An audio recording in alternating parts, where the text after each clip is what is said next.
Welcome, folks, to day 48 of our chronological journey through the Bible. Today we'll be looking at Leviticus chapters 14 and 15. And in these chapters we find that God provides a pathway for cleansing and restoration after periods of impurity. And the laws that we find in these chapters emphasize that separation is not the end. Healing and restoration are always possible, and God makes a way for His people to return fully to community and to worship. With that, let's say a quick prayer. Lord, we thank you, Lord, that you are Jehovah Rapha, and that you make a way for us to get back to wholeness. You are our healer, and you make us whole. Help us, Lord, to trust in your care. In Jesus' name we pray. Amen. All right, let's start with chapter 14.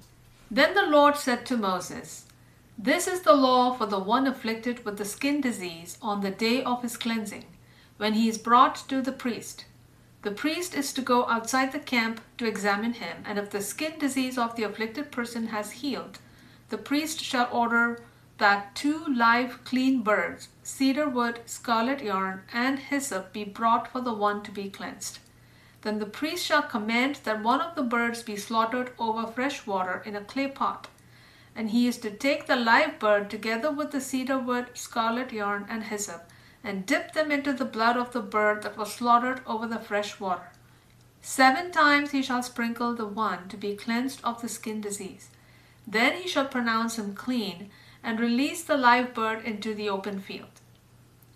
The one being cleansed must wash his clothes, shave off all his hair, and bathe with water. Then he will be ceremonially clean. Afterward he may enter the camp, but he must remain outside his tent for 7 days. On the 7th day he must shave off all his hair, his head, his beard, his eyebrows, and the rest of his hair. He must wash his clothes and bathe himself with water, and he will be clean. On the 8th day he is to bring 2 unblemished male lambs, an unblemished ewe lamb, a year old, a grain offering of 3/10 of an ephah of fine flour mixed with olive oil, and 1 log of olive oil. The priest who performs the cleansing shall present the one to be cleansed, together with these offerings, before the Lord at the entrance to the tent of meeting. Then the priest is to take one of the male lambs and present it as a guilt offering along with the log of olive oil, and he must wave them as a wave offering before the Lord. Then he is to slaughter the lamb in the sanctuary area where the sin offering and burnt offering are slaughtered. Like the sin offering, the guilt offering belongs to the priest. It is most holy.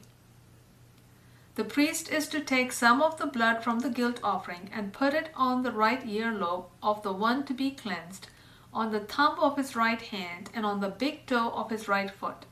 Then the priest shall take some of the log of olive oil, pour it into his left palm, dip his right forefinger into the oil in his left palm, and sprinkle some of the oil with his finger 7 times before the Lord.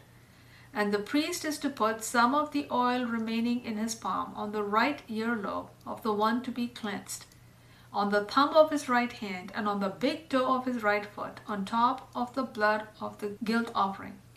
The rest of the oil in his palm the priest is to put on the head of the one to be cleansed, to make atonement for him before the Lord. Then the priest is to sacrifice the sin offering and make atonement for the one to be cleansed from his uncleanness. After that the priest shall slaughter the burnt offering and offer it on the altar with the grain offering to make atonement for him, and he will be clean.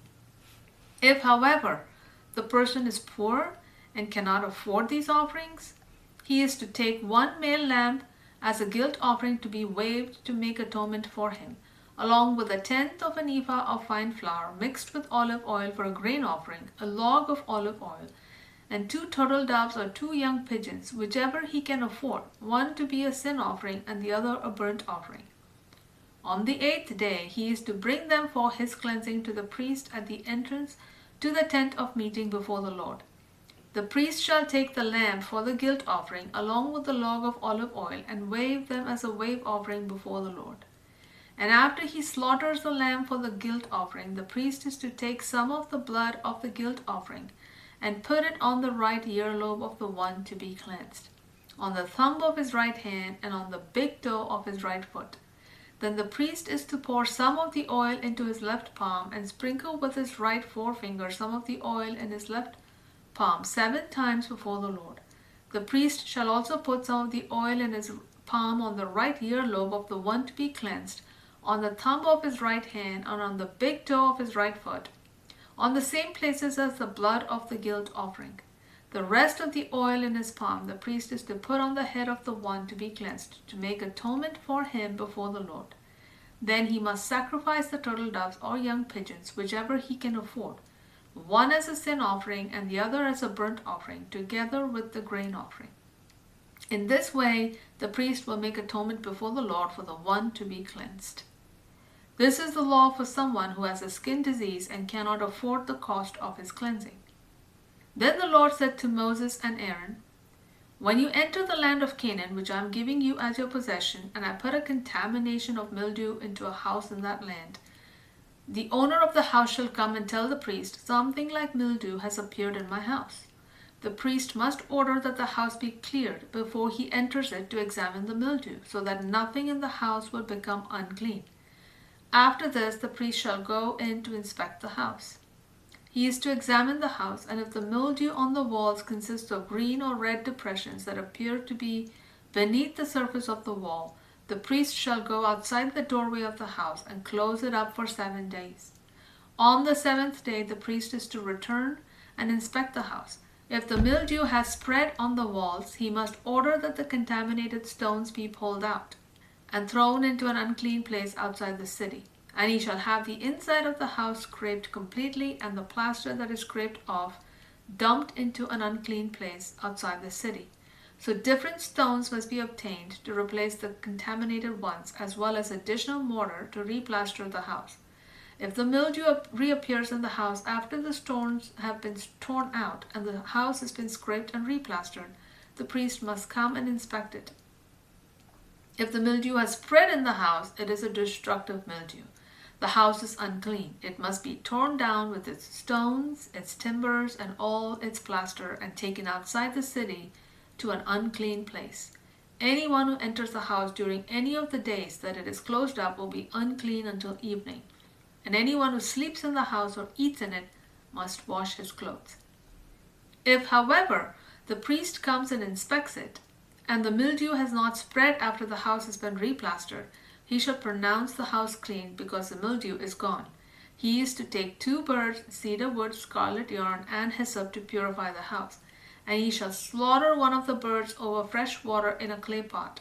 Then he shall take the cedar wood, the hyssop, the scarlet yarn, and the live bird, dip them in the blood of the slaughtered bird, and the fresh water, and sprinkle the house 7 times.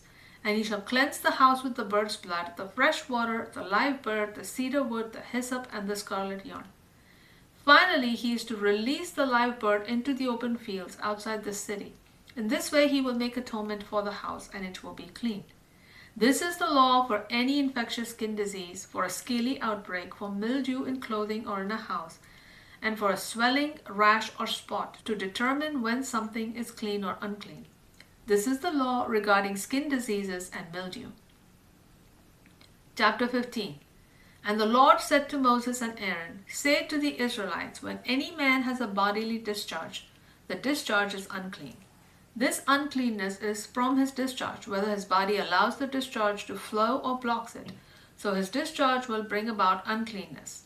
Any bed on which the man with the discharge lies will be unclean, and any furniture on which he sits will be unclean. Anyone who touches his bed must wash his clothes and bathe with water, and he will be unclean until evening. Whoever sits on furniture on which the man with the discharge was sitting must wash his clothes and bathe with water, and he will be unclean until evening.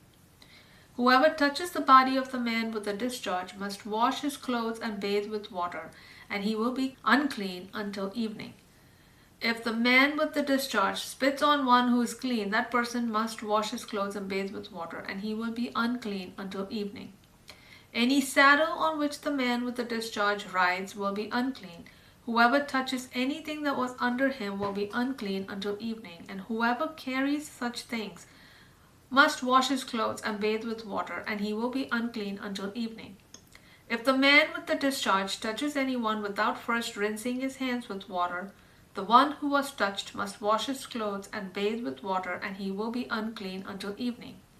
Any clay pot that the man with the discharge touches must be broken, and any wooden utensil must be rinsed with water. When the man has been cleansed from his discharge, he must count off 7 days for his cleansing, wash his clothes, and bathe himself in fresh water, and he shall be clean. On the 8th day he is to take 2 turtle doves or 2 young pigeons, come before the Lord at the entrance to the tent of meeting, and give them to the priest. The priest is to sacrifice them, one as a sin offering and the other as a burnt offering. In this way the priest will make atonement for the man before the Lord because of his discharge. When a man has an emission of semen, he must bathe his whole body with water, and he will be unclean until evening. Any clothing or leather on which there is an emission of semen must be washed with water, and it will remain unclean until evening. If a man lies with a woman and there is an emission of semen, both must bathe with water, and they will remain unclean until evening. When a woman has a discharge consisting of blood from her body, she will be unclean due to her menstruation for 7 days, and anyone who touches her will be unclean until evening. Anything on which she lies or sits during her menstruation will be unclean, and anyone who touches her bed must wash his clothes and bathe with water, and he will be unclean until evening.